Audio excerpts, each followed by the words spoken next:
इस साल नवंबर दिसंबर में 5 राज्यों में विधानसभा चुनाव होने हैं। इसके बाद अगले साल लोकसभा चुनाव और 6 राज्यों में विधानसभा चुनाव होने हैं। केंद्र में बीजेपी की अगुवाई वाली एनडीए गठबंधन की सरकार है। ये एनडीए का दूसरा कार्यकाल है। हाल में हुए कई सर्वे बता रहे हैं कि एनडीए तीसरी बार भी सत्ता में आ सकती है। हालांकि मोदी के विजयी रथ को रोकने के लिए विपक्षी दलों ने भी पूरी ताकत झोंक दी है। कांग्रेस की अगुवाई में इंडिया गठबंधन बना है, जिसमें 28 पार्टियां शामिल हैं। इनमें तमाम क्षेत्रीय दल हैं। गठबंधन के अलावा ये सभी वोटरों को लुभाने के लिए जाति कार्ड भी खेल रहे हैं। बिहार में जाति जनगणना राहुल गांधी की ओर से ओबीसी कार्ड इसी का उदाहरण है। राजनीति का जो रूप हम आज देख रहे हैं वो 1990 से पहले नहीं था। न तब इतने क्षेत्रीय छत्रप थे और न ही जाति वाली राजनीति। अब सवाल ये उठता है कि आखिर 1990 में ऐसा क्या हुआ कि भारत का राजनीतिक परिदृश्य ही बदल गया। यहाँ हम आपको विस्तार से बताएंगे सब कुछ। हम बात करेंगे कास्ट पॉलिटिक्स, मंडल और कमंडल की पूरी कहानी, जनता पार्टी के बनने और टूटने की कहानी पर, जनता दल से टूटकर कितनी पार्टी बनी और कैसे सबका जाति आधारित वोट बैंक बनता चला गया, कैसे मंडल बनाम कमंडल की राजनीति का उदय हुआ। 1990 में जिस मंडल आयोग की सिफारिशों ने भारत की पूरी राजनीति बदल दी, उसका आगाज 1980 के दशक में उभरे ऐसे राजनीतिक आंदोलन से हुआ जिसमें सरकारी नौकरियों और शैक्षणिक संस्थानों में सामाजिक एवं आर्थिक रूप से वंचित समुदायों को शामिल करने पर जोर दिया गया था। इस आंदोलन का नाम मंडल आयोग के नाम पर रखा गया था। अब सवाल उठता है कि मंडल आयोग क्या है। मंडल आयोग का गठन 1979 में सामाजिक या शैक्षिक रूप से पिछड़े वर्गों के लोगों की पहचान के लिए किया गया था।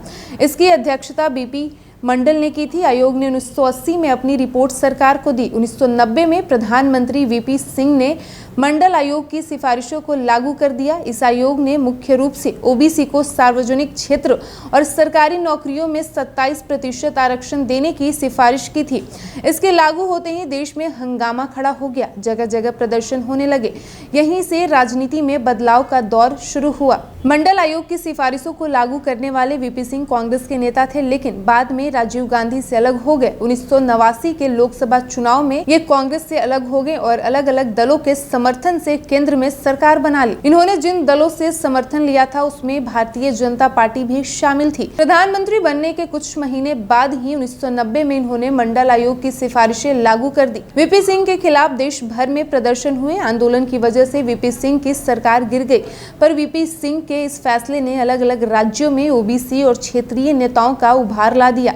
इसी का फायदा उठाते हुए उत्तर प्रदेश में मुलायम सिंह यादव का उभार हुआ और वो मुख्यमंत्री भी बन गए। मुलायम सिंह यादव ने ही मुस्लिम यादव फॉर्मूले की शुरुआत की। इसके बाद बिहार में भी जाति आधारित राजनीति नजर आने लगी। धीरे धीरे ये कई और राज्यों तक पहुंच गया और कई क्षेत्रीय दल बन गए। मंडल राजनीति के बाद देश के सामने कमंडल की राजनीति भी आई। 1989 से लेकर 1990 में जब समाजवादी नेता अन्य पिछड़ा वर्ग की राजनीति कर रहे थे, तब अपना जनाधार बढ़ाने के लिए भारतीय जनता पार्टी ने जाति से अलग धर्म की राजनीति शुरू की और अयोध्या में राम मंदिर के लिए आंदोलन शुरू किया। इसी को कमंडल की राजनीति कहा जाता है। इस राजनीति को 1990 में असली आधार मिला। तब बीजेपी के नेता, कार्यकर्ता और कारसेवक अयोध्या में जा रहे थे। तभी तत्कालीन मुख्यमंत्री मुलायम सिंह यादव ने सुरक्षा बलों को कारसेवकों पर गोली चलाने के आदेश दे दिए। इस फैसले ने राजनीति को 2 हिस्सों में बांट दिया।